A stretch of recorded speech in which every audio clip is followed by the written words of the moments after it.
양재육부 열린 배신자 예배에 특별한 초대에 나오신 여러분들을 주님의 이름으로 환영하고 축복합니다. 조금 전에 우리 이충주님이 불러주신 대로 여러분 한 분 한 분을 통해서 하나님께서 영광 받으시고 또 여러분 한 사람 사람이 하나님의 놀라운 은혜들을 풍성히 경험하게 되시기를 소망합니다. 오늘 함께 보실 하나님의 말씀은 요한복음 8장 1절에서 11절까지 말씀입니다. 저와 여러분이 한 절씩 교독하도록 하겠습니다. 예수께서는 올리브 산으로 가셨습니다. 이른 아침에 예수께서 다시 성전으로 가시자 많은 백성들이 예수께 나왔습니다. 예수께서 앉아서 그들을 가르치실 때 율법 학자들과 바리새파 사람들이 간음을 하다가 잡힌 여인을 끌고 와서 사람들 앞에 세우고 예수께 말했습니다. 선생님, 이 여자가 간음을 하다가 현장에서 붙잡혔습니다. 모세는 율법에서 이런 여자들은 돌로 쳐 죽여야 한다고 우리에게 명령했습니다. 선생님은 뭐라고 하시겠습니까? 그들이 이런 질문을 한 것은 예수를 시험에 고소할 구실을 찾으려는 속셈이었습니다. 그러나 예수께서는 몸을 구부린 채 앉아서 손가락으로 바닥에 무엇인가를 쓰기 시작하셨습니다. 그들이 계속 질문을 퍼붓자 예수께서 일어나서 그들에게 말씀하셨습니다. 너희 가운데 죄 없는 사람이 먼저 이 여인에게 돌을 던지라. 그러고는 다시 몸을 굽혀 바닥에 무엇인가를 쓰셨습니다. 이 말씀을 들은 사람들은 제일 나이 든 사람부터 하나둘씩 슬그머니 사라지기 시작했습니다. 결국 예수와 거기 홀로 서 있던 여인만 남게 됐습니다. 예수께서 일어나 여인에게 물으셨습니다. 여인아, 그들은 어디 있느냐? 너를 정죄한 사람이 한 사람도 없느냐? 여인이 대답했습니다. 선생님, 없습니다. 예수께서 말씀하셨습니다. 나도 너를 정죄하지 않겠다. 이제부터는 다시는 죄를 짓지 마라. 아멘. 여러분, 범죄 현장에서 들키거나 잡혀본 적 있으십니까? 현행범으로 잡혀본 적 있으십니까? 저는 그런 경험이 있었던 것 같은데, 예를 들면 과속을 하다가 갑자기 경찰차에서 뒤에서 이렇게 반짝반짝해서 잡힌 적이 있습니다. 갑자기 아무 생각 없이 달리다가 그 고속도로에서 잡히면, 아주 미국에 있을 때 몇 번 잡혀봤는데요, 너무나 겁났던 것 같습니다. 그래도 그 신학생 얼마 안 되는 월급 가운데 벌금을 받을 생각하면 그게 너무 힘들었고, 처음에는 너무 두려워서 제대로 말도 못했던 것 같습니다. 무엇인가 훔치려고 하는 때 그 자리에서 걸리면 어떻습니까? 부끄럽고 수치스럽고, 만약에 그 값이, 그 죄에 대한 값이 너무나 크다는 것을 알면 두렵고 떨리는, 그것이 바로 죄의 현장에 잡힐 때 우리가 갖는 감정입니다. 오늘 등장한 여인이 바로 그런 여인이었습니다. 오늘 본문은 예수님께서 성전에서 초막절에 사람들을 가리키고 있을 때 갑자기 한 무리의 바리새파 사람들과 율법학자들이 한 여인을 질질 끌고 오는 것이었습니다. 그리고 예수님 앞에 그 여인을 세우는 것이었습니다. 이 여인이 누구였을까? 우리는 그 여인에 대해서 전혀 알 수 없습니다. 독신했는지, 결혼한 사람인지, 아니면 남자와 어떤 관계를 가졌는지, 젊은 여인인지, 나이 많은 여인인지, 직업이 뭔지, 아니면 그 당시에 있었던 또 그 길거리 여인이었는지 우리는 알지 못합니다. 다만 이 여인은 그 현장에서 잡혀서 사람들이 둘러싸고 에워싸서 아마 옷도 제대로 갖춰 입지 않고 질질 끌려 나와서 사람들 앞에 서게 된 것입니다. 또 많은 사람들은 마치 구경이라도 난 듯이 그녀를 쫓아오면서 그녀를 손가락질하고 욕하며, 어쩌면 마치 자신들이 정복자가로 된 마냥 그 여인을 향하여 돌을 던지려는 태세를 갖추고 왔을 것입니다. 많은 사람들 앞에서 감히 고개를 들 수 없었고 너무나 공포스러웠던 그 여인, 자신이 범행을 하던 그 현장에서 잡혔기 때문에 어떠한 변명도 하지 못하고 덜덜덜 떨고 있는 그런 상태. 어쩌면 그 인생은 나는 여기서 죽었구나, 너무 수치스럽다, 어쩌면 창백해져서 아무런 생각도 할 수 없는 극도의 두려움, 공포 가운데 그 여인은 서 있었던 것입니다. 이 여인을 세워놓고 율법학자와 바리새파 사람은 예수님께 이렇게 말합니다. 예수님, 모세 율법에서는 이런 여자들을 돌로 쳐 죽게 한다고 우리에게 명령했습니다. 선생님은 뭐라고 하시겠습니까? 실제로 구약의 법을 보면 가늠하다가 잡힌 사람은 돌에 쳐 죽여야 된다고 말했습니다. 신명기 22장 22절에 보면 만약 한 남자가 다른 남자의 아내와 잠자리를 같이 한 것이 밝혀지면 그 남자와 여자는 죽여서 그런 악한 사람들을 이스라엘에서 제거하여라.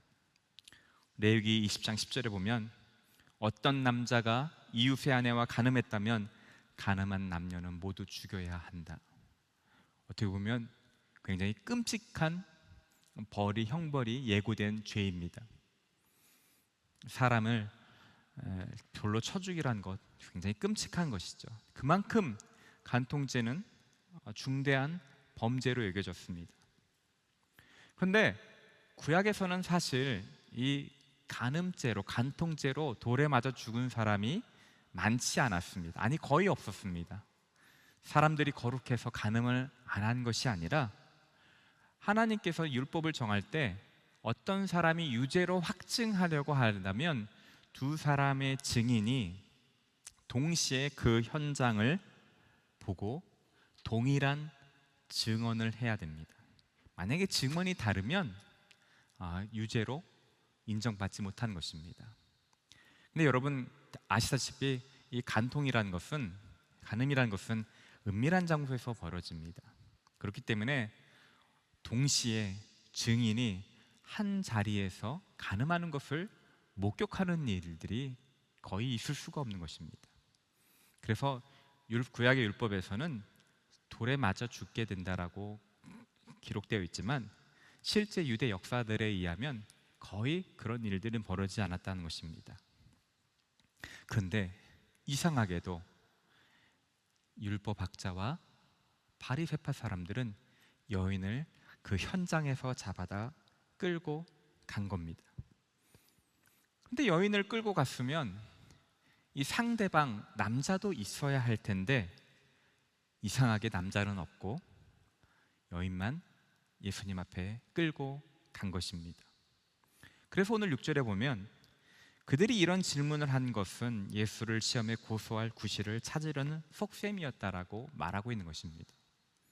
어쩌면 한 남자에게 설득하여 여인을 유혹하게 한 다음에 간음을 하게 하고 그런 다음에 미리 약속을 해서 그 남자는 빼주고 여자만 끌고 왔을 줄 모르겠습니다.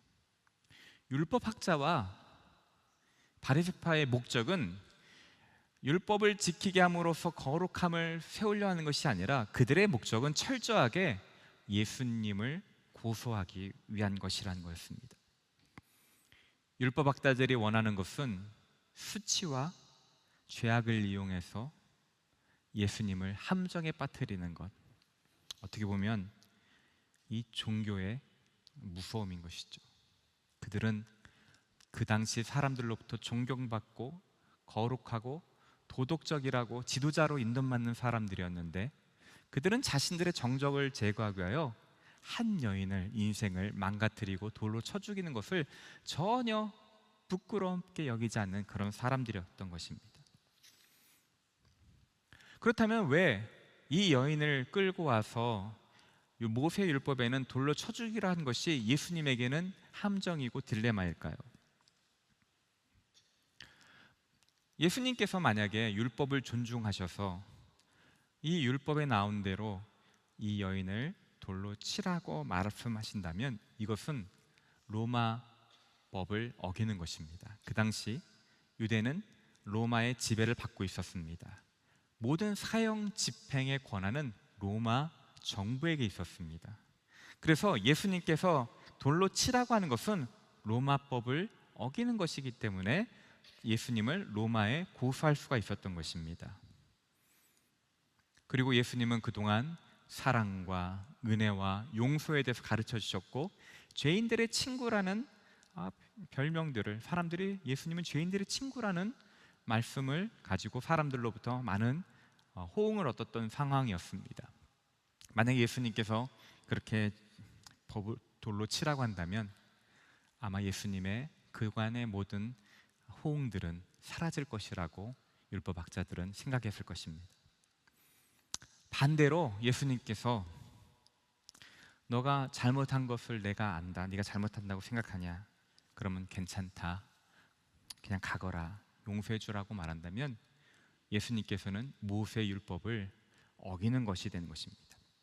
예수님은 모세의 율법을 정면으로 어기고, 예수님께서는 스스로 내가 율법자와 예언자들의 말씀을 없애러 온 것이라 생각하지 말고 없애러 온 것이 아니라 완전하게 하러 왔다라고 말씀하셨는데, 예수님께서 이 말씀하신 이것과는 전혀 다른 상반된 자기 가르침과, 그리고 많은 유대 사람들로부터 예수님은 율법을 지키지 않는 사람이라고 손가락질 당해서 더 이상 사람들로부터 인정을 받지 못하는 그런 상태에 이르게 할 수 있다는 것입니다. 그래서 이것은 완벽한 함정이다. 이렇게 하면 예수님은 더 이상 가르치는 것을 할 수 없고 사람들이 그를 따르지 않을 것이다 라고 아마 율법학자와 바리새파 사람들은 생각했을 것입니다. 그 예수님을 덫을 잡기 위하여 한 사람의 인생을 파괴하는 것, 그런 것은 종교에 있어서 전혀 큰 문제가 아니었던 것입니다. 그런데 이러한 예수님에게 다가왔을 때 예수님의 반응은 전혀 뜻밖의 반응이었습니다. 6절에 보니까 바리새파 사람들은 흥분해서, 많은 사람은 흥분해서 돌로 쳐 죽이려고 돌을 쥐고 있는 그런 상황 가운데, 예수님이 어떻게 하는지 궁금하는 가운데 예수님은 아무 말씀 안 하고 오히려 흥분된 그 군중 앞에서 예수님은 몸을 구부린 채 땅에 무엇인가를 쓰기 시작했습니다. 무엇을 쓰셨을까? 너무나 궁금하죠. 많은 학자들이 이것저것 추론하지만 우리는 알 수 없습니다. 알 필요도 없습니다. 다만 주님은 그 상대방이 나님 마치 자기가 심판자가 되고 자신이 모든 죄를 집행하는 집행자가 된 군중들을 향하여 그는 침묵으로 글을 쓰시면서 그들의 흥분을 가라치는 역할을 하신 것입니다. 사람들은 예수님의 그런 행동이 이해되지가 않았습니다. 안달이 나서 계속 질문을 퍼붓습니다. 도대체 예수님 어떻게 하라는 것입니까? 그래서 예수님께서 이제 한마디 말씀하십니다. 너희 가운데 죄 없는 사람이 먼저 이 여인에게 돌을 던지라. 예수님은 돌을 던지지 말라는 말씀 하지 않으셨습니다. 예수님은 간통하는 사람에게 죄가 있다고 말씀하시는 율법을 존중하신 것이죠. 다만 예수님께서 하신 것은 너가 율법에 근거하여 어떤 사람을 비난하고 정죄하고 율법의 집행자가 되기 위해서는 너 자신이 율법 앞에 깨끗해야 된다라고 말씀하신 것입니다. 죄 없는 사람만이 처벌할 수 있다는 것을 가르쳐 주는 것이죠. 죄 있는 사람이 율법의 집행자가 되는 것을 부정하고 거절한다는 것입니다. 예수님은 자신의 죄는 못 본 채 다른 사람을 향하여 돌을 던져 죽이려고 하는 그들의 위선을 드러내신 것입니다. 자신의 율법을 들어서 상대방을 고소하고 처벌하려는 그들에게 자신들의 감춰진 죄가 얼마나 있는지를, 그 죽은 양심을 깨우치신 것입니다. 예수님은 고소하던 사람들의 숨겨진 죄를 다루신 것이죠. 사람들은 흔히 상대적으로 다른 사람들과 비교하여 나는 저 사람보다 깨끗하고 나은 사람이라는 생각을 가집니다. 저 사람은 그런 죄를 하다니 쩌쩌 못 쓸 사람. 우리는 너무나 쉽게 다른 사람들을 이렇게 정죄하고 판단합니다. 상대적인 비교하는 것으로 내가 괜찮은 사람, 낮은 사람이라고 생각하는 것이 우리 인간의 모습이라는 것입니다. 우리는 선악과를 따먹은 우리는 누구라도 다 판단하고 정죄하는 것이 우리 안에 기본적으로 들어있는 DNA인 것이죠. 주님께서 하신 것은 무엇이냐? 주님은 상대적인 기준으로 사람을 정죄하는 것이 아니라는 것입니다. 우리가 어떤 사람을 정죄하고 판단하고 고소하려면 절대적인 기준으로 그것을 해야 된다는 것입니다. 그러나 너희가 그 절대적인 기준에 의해서 깨끗할 때만 다른 사람을 정죄하고 판단하고 법을 집행할 수 있는 자격이 주어진다는 것을 가르쳐주고 있습니다. 그 누구도 예수님의 이 절대적인 기준 앞에 나는 죄가 없다는 말을 할 수가 없었던 것입니다. 예수님은 다시 글을 쓰기 시작하셨습니다. 어쩌면 그 시간은 사람들로 하여금 자신의 내면에 있는 죄를 보게 하는 시간일 수도 있겠습니다. 그러자 지금까지 돌을 들고 여인을 향하여 돌을 던지려고 하는 준비가 되었던, 예수님을 고발하려고 시시탐탐 노리던 그 악한 의도를 가지고 있던 사람들은 한 사람 한 사람씩 그 돌을 놓고 자리를 떠나기 시작하였습니다. 그 여인에게 돌을 던질 만큼 자신 안에 의로움이 없다는 것을 발견하게 된 것이죠. 그녀를 정죄할 사람은 아무도 없었던 것입니다. 예수님을 부끄럽게 하려고 하고 예수님을 고소하려고 했던 그 사람들, 이제 그들이 예수님이 제시한 절대적인 기준 앞에 자신들이 얼마나 부끄러운 존재인지를 깨닫고 떠나가게 된 것이죠. 예수님은 돌을 던질 필요가 없다라는 말씀하신 것이 아닙니다. 죄가 없는 사람이 돌을 던지라는 것입니다. 사실 돌을 던질 수 있는 유일한 자격이 있는 사람은 예수님 한 분이셨습니다. 그런데 결국엔 아무도 떠나지 않고 이제 예수님과 여인만 남게 된 것입니다. 그녀를 고소하던 사람들은 다 떠났습니다. 예수님을 함정에 빠뜨리고자 하는 사람들은 다 떠났습니다. 그녀 앞에는 그러나 여전히 죄의 형벌은 남아 있습니다.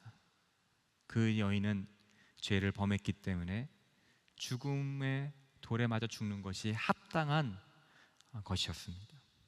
율법은 그녀에게 죽음을 선언합니다. 그때 그 죽음 앞에 예수님은 개입하기 시작한 것입니다. 예수님과 여인 사이에 그 어느 것도 서 있을 수 없었습니다. 예수님만이 오직 그 여인과 죽음 사이에 끼어들고 오직 예수님과 여인만 대면하게 된 것이죠. 어쩌면 이것은 예수님께서 우리 모든 죄인에게 궁극적으로 보여주는 모습이라는 것입니다. 우린 스스로가 죄인이라고 생각할 수도 있고 의로웠다고 생각할 수 있습니다. 다른 사람이 나를 의롭다고 생각할 수도 있고 다른 사람이 나를 죄인이라고 판단할 수도 있습니다. 그러나 결국에는 우리가 죄의 문제를 가지고 서게 되는 것은 예수님과 나 사이에 예수님과 나만이 마주할 수밖에 없다는 것입니다. 그리고 예수님 뒤에는 죽음이 있는 것이죠. 죄의 삭은 사망이다. 예수님만이 나의 죄로 인한 죽음의 선고 앞에서 개입하여 설 수 있는 유일한 분이시라는 것들을 보여주는 것입니다. 우리의 죄의 문제는 그 누구도, 어떠한 것도, 배우자도 다른 어떤 것도 우리 죄의 문제에 개입할 수가 없습니다. 오직 주님만이 죄의 문제에 개입하실 수 있는 분이라는 것입니다. 예수님께서 충분히 그 여인을 정죄하고 돌을 던지실 수 있는 분이셨지만 예수님은 그렇게 하지 않으셨습니다. 예수님은 그 여인에게 이렇게 말합니다. 여인아, 그들은 어디 있느냐? 너를 정죄한 사람이 한 사람도 없느냐? 예수님은 율법학자와 바리새파 사람들처럼 너가 죄인이다 라고 지적하는 것으로 시작하지 않으셨습니다. 그녀를 고발한 사람들에 대하여 먼저 말씀하십니다. 여인을 비난하지도 않으셨습니다. 율법학자와 바리새파 사람들이 여인을 비인격적으로, 목적으로, 도구로 대했던 것에 비하여 예수님은 여인을 존중하면서 말씀하십니다. 예수님은 그 여인 앞에서 어떠한 우월감이나 어떠한 다른 그 세상적인 것, 교만의 모습이 아니셨습니다. 온유하게 여인에게 말씀하십니다. 우리 예수님은 죄인들을 온유하게 대하시는 분이시며 주님은 우리 죄인들을 안타까운 눈으로 바라보시고 말씀을 하시는 분이시기 때문입니다. 그 여인이 대답합니다. 선생님, 없습니다. 그녀를 고발하던 죄인은 아무도 없습니다. 그녀를 고발하던 사람이 없었기에 그 고발은 기각되었습니다. 그런데 그때 예수님께서 이런 말씀하십니다. 나도 너를 정죄하지 않겠다. 예수님께서는 이제 너가 죄가 없다, 가라, 용서되었다, 이런 말씀하신 것이 아닙니다. 예수님께서는 그 여인은 아직도 여전히 유죄라는 것을 말씀해 주십니다. 그러나 정죄하지 않는다고 말씀하십니다. 예수님은 정죄할 자격이 없는 것이 아니라 마땅히 그 여인을 정죄할 수 있는 죄가 없으신 분이셨습니다. 그러나 예수님은 그녀를 정죄하지 않으셨습니다. 왜 그럴까요? 주님께서 이 땅에 오신 것은 정죄하기 위한 것이 아니기 때문입니다. 요한복음 3장 16절에 보면 우리가 너무나 잘 아는 말씀입니다. 하나님께서 세상을 이처럼 사랑하사 외아들을 주셨으니 이는 그를 믿는 사람마다 멸망치 않고 영생을 얻게 하려는 것이다. 하나님께서 자신의 아들을 세상에 보내신 것은 세상을 심판하려는 것이 아니라 아들을 통해 세상을 구원하시기 위한 것이다. 예수님께서 정죄하려고 오신 것이 아니었습니다. 예수님께서 이 땅에 오신 이유가 사람을 정죄하기 위한 것이라면 예수님께서 이 땅에 오셔서 죽을 필요가 없으신 것입니다. 예수님께서는 정죄하기 위한 것이 아니라 오늘 요한복음에 말씀하셨던 것처럼 구원하시기 위하여, 새롭게 하시기 위하여, 죄인을 고치시기 위하여 이 자리에 오신 것입니다. 그래서 여인에게 기회를 주시는 것입니다. 예수님께서 원하시는 것은 정죄가 아니라 치유와 회복이신 것입니다. 예수님께서 여인을 정죄하지 않은 이유는 예수님께서 이 여인이 받을 형벌을 이제 얼마 뒤에 자신이 받으실 것을 알았기 때문입니다. 예수님께서는 이 여인이 돌에 맞아 죽어야 할 죄를 지었다는 것을 알고 계셨습니다. 그 죄는 값을 치르기 전에는 사라지지 않는 것입니다. 누군가 어떤 아이가 누군가에 의해서 살해됐을 때 그냥 그 범인을 죄가 없는 것처럼 얘기한다면 그것은 정의가 아니죠. 누군가는 그 죄값을 치러야 된다는 것입니다. 그게 정의가 되고 그것이 진리가 되는 것이죠.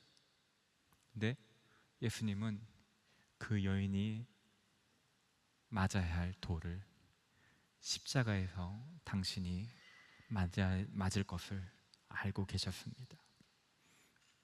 고린도후서 5장 21절에 보면 하나님께서는 죄를 알지도 못하던 분에게 우리 대신 죄를 짊어지게 하셨다. 여인이 짊어지고 여인이 그 죄의 값으로 질식되어 죽어야 될 그 자리에 성경은 분명하게 예수님께서 그 죄의 값을 대신 지심으로 우리가 정죄받지 않았다는 것입니다. 그래서 로마서 8장 1절은 그러나 이제 그리스도 예수 안에 있는 사람들은 정죄를 받지 않습니다. 이것이 주님이 우리에게 주신 복음이고 주님이 이 땅에 오시는 이유인 것입니다.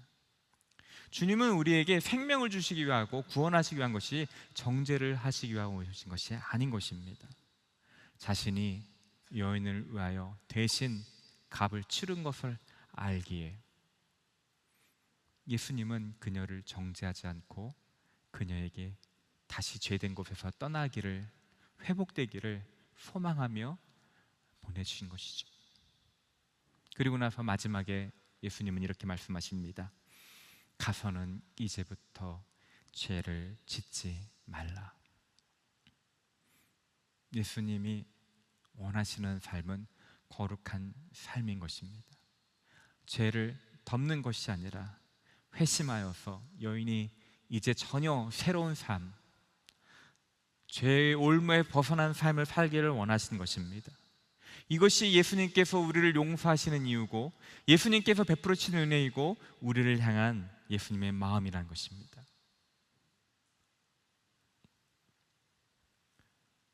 이 여인은 죄의 값이 얼마나 자신을 파괴할 수 있는지 그 죽음의 문턱에서 이 예수님의 은혜를 경험하게 되었습니다. 세상의 모든 사람들이 자신을 비난하고 자신을 이용하고 자신의 인격이 완전히 말살되는 그 순간, 인생의 가장 비참하고 가장 깨지는 그 순간, 정죄하지 않으시고 비난하지 않으시고 온유하게 대하시는 예수님의 음성을 들었고 그분의 용납함을 경험하게 된 것입니다.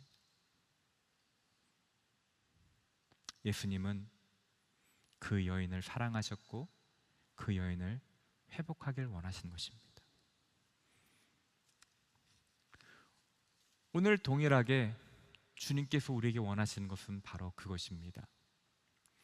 우리 안에 이 죄의 문제가 있습니다.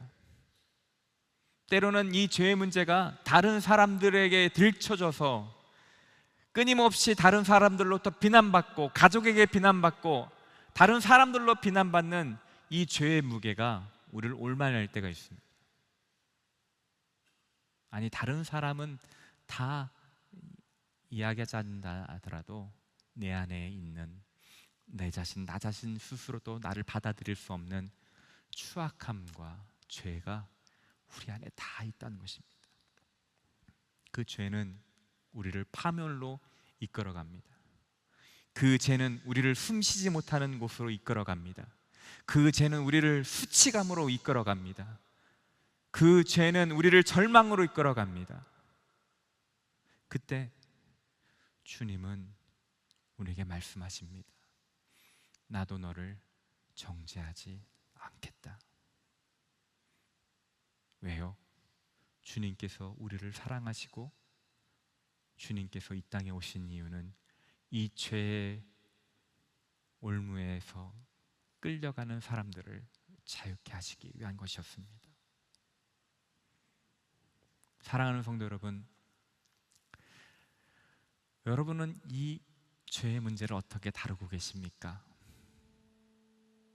열심히 선한 행동을 한다고 해서 이것이 다뤄지는 것이 아닙니다. 남들은 다 알고 남 모르고 나만 안다고 해서 이것이 해결되는 것은 아닙니다. 이것은 주님 앞에 가서 그분의 온유한 음성을 들을 때, 나도 너를 정죄하지 않겠다라는 그 주님의 겸손한 음성을 들을 때 비로소 자유해지고 비로소 그 죄의 올무에서 벗어날 수 있게 되는 것입니다. 우리는 다른 사람들과 늘 비교하면서 나는 이 정도면 괜찮은 사람이라고 생각합니다. 그러나 결국에는 우리는 주님과 나 사이에 서게 될 것입니다. 그때 상대적인 것은 전혀 효과가 없습니다. 의미가 없는 것입니다. 주님의 절대적인 율법의 절대적인 기준 앞에 우리는 서게 될 것입니다. 그때 그 누구도 그 절대적인 율법의 기준 아래에 나는 죄 없다 할 수 없을 것입니다. 주님이 그 죄의 삭슨 사망이다 라는 그 사이에 간섭하지 않으면 우리에게 소망이 없는 것입니다. 주님 안에 있을 때만 우리 가운데 새로운 삶이 열리게 되는 것입니다. 이곳에 계신 우리 한 분 한 분이 이런 주님의 온유한 음성을 듣게 되기를 원합니다. 주님은 우리를 비난하지 않으십니다. 우리 연약함을 아십니다. 주님 앞에 나아갔을 때 용서받지 못할 죄는 없습니다. 우리 과거에 지은 죄, 지금 짓고 있는 죄, 미래의 모든 죄악들을 주님께서는 다 십자가에서 해결하시고 우리에게 참 자유와 기쁨을 허락해 주셨습니다. 이곳에 혹 주님을 아직 만나지 못하신 분 계시다면 주님을 만나게 되는 은혜가 있게 되길 소망합니다. 그리고 내가 신앙생활을 하지만 아직도 나는 괜찮다라고 여기며 아직도 다른 사람을 정죄하는 것이 너무나 자연스럽게 여겨지는 분 계시다면 다시 한번 주님의 율법의 절대적인 기준 앞에 난 어떤 사람인가 돌아보는 은혜가 있게 되기를 소망합니다. 우리 모두는 주님을 만나야 되는 것입니다. 주님은 우리를 온전케 하시고 새롭게 하시는 분이십니다. 이런 은혜가 여러분 가운데 있기를 주님의 이름으로 축원합니다. 이 시간 우리 같이 한번 기도하기 원하는데요, 예수님의 십자가가 용서하지 못할 큰 죄는 없습니다. 예수님께서는 세상의 모든 비난과 세상의 모든 우리의 죄악들을 십자가에서 짊어지심으로 우리를 깨끗게 하셨습니다. 그 십자가 안에 그 사랑을 붙들 때 우리 영은 새롭게 될 것입니다. 온전케 될 것입니다. 절망과 죽음과 공포 가운데서 벗어나 새로운 삶을 바라볼 수 있는 소망의 삶으로 나아가게 될 것입니다. 주님, 제가 주님을 만나기 원합니다. 내 안에 끊임없이 나를 공격하고 나를 힘들게 하고 얽매이는 이 죄의 문제를 해결되기 원합니다. 자책하는 것에서 벗어나길 원합니다. 다른 사람들의 비난에서 괴로워하는 것에서 나길 원합니다. 주님이 주신 참 자유를 누리길 원합니다. 참 소망을 붙들기 원합니다. 주님, 오늘 이 방 가운데 찾아오셔서 나를 만나주시고 말씀하여 주시옵소서. 제가 주님의 음성을 듣기를 소망합니다. 이 시간 주님 앞에 간구하며 나가도록 하겠습니다. 사랑과 은혜가 충만하신 주님, 가장 인생의 절망과 두려움과 고통 가운데 있는 여인을 찾아오셔서 정죄하지 않으시고 품어주시며 새로운 삶을 약속하신 주님의 그 사랑을 우리가 경험하기를 소망합니다. 오늘 이 자리 가운데 나오신 우리 한 분 한 분을 만나주시고 아버지 하나님 주님의 부드러운 음성을 듣게 하여 주시옵소서. 나도 너를 정죄하지 않겠다는 말씀하시는 주님 안에 있는 참된 자유와 아버지 하나님 참된 기쁨을 우리가 경험하게 하여 주시옵소서. 주님 안에 참된 자유가 있습니다. 주님 안에 참된 소망이 있습니다. 회복이 있습니다. 치유가 있습니다. 아버지, 이곳에 계신 우리 모든 분들이 예수님을 인격적으로 만나고 예수님을 음성을 듣는 놀라운 은혜가 있게 하여 주시옵소서. 이 방 가운데 마음을 열게 하시고 주의 음성을 듣게 하여 주시옵소서. 그를 얽매이고 모든 사탄의 대개와 음성들을 끊어주시고 새롭게 주님을 만나는 은혜들이 있게 하여 주시옵소서. 그렇게 가신 주님을 찬양합니다. 주님 도와주시옵소서. 주님 도와주시옵소서. 사랑과 은혜가 충만하신 주님, 우리 모두가 주님의 용서와 주님의 사랑이 필요한 자임을 고백합니다. 우리가 십자가 앞에 나아갈 때 주님의 그 보혈이 우리를 정결케 하고 깨끗게 하심을 우리가 믿습니다. 주님, 이곳에 계신 모든 분들이 예수님을 만남으로 말미암아 모든 죄의 문제가 해결되고 새로운 소망의 삶으로 나아가게 하여 주시옵소서. 깨끗게 하신 주님의 은혜들을 받아들이며 기뻐하며 예수님이 행하신 놀라운 일들을 찬양하는 그런 복된 인생 되게 하여 주시옵소서. 감사드리며 예수 그리스도의 이름으로 기도드립니다.